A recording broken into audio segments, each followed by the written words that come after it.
بسم الله الرحمن الرحيم. عما يتساءلون عن النبأ العظيم الذي هم فيه مختلفون كلا سيعلمون ثم كلا سيعلمون ألم نجعل الأرض مهادا والجبال أوتادا وخلقناكم أزواجا وجعلنا نومكم سباتا وجعلنا الليل لباسا وجعلنا النهار معاشا وبنينا فوقكم سبعا شدادا وجعلنا سراجا وهاجا وأنزلنا من المعصرات ماء ثجاجا لنخرج به حبا ونباتا وجنات ألفافا إن يوم الفصل كان ميقاتا يوم ينفخ في الصور فتأتون أفواجا وفتحت السماء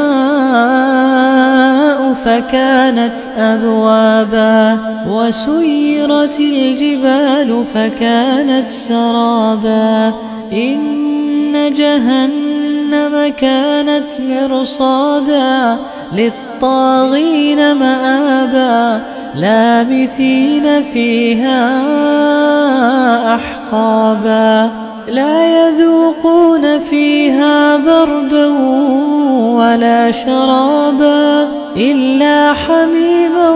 وغساقا جزاء وفاقا إنهم كانوا لا يرجون حسابا وكذبوا بآياتنا كذابا وكل شيء أحصيناه كتابا فذوقوا فلن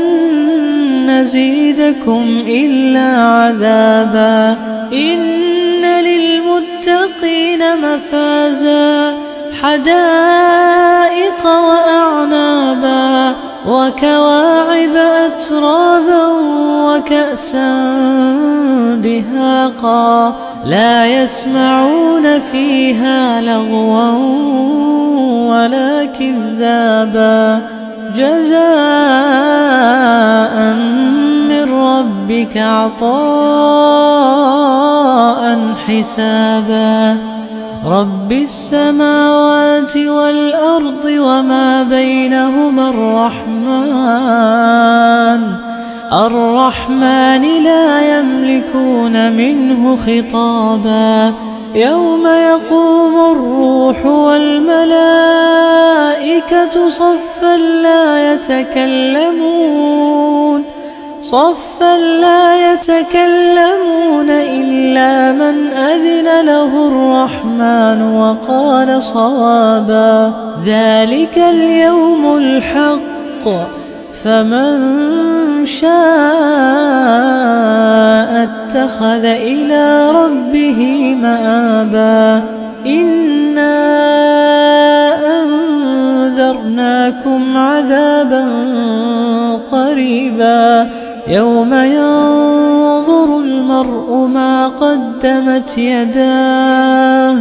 ويقول الكافر يا ليتني كنت ترابا.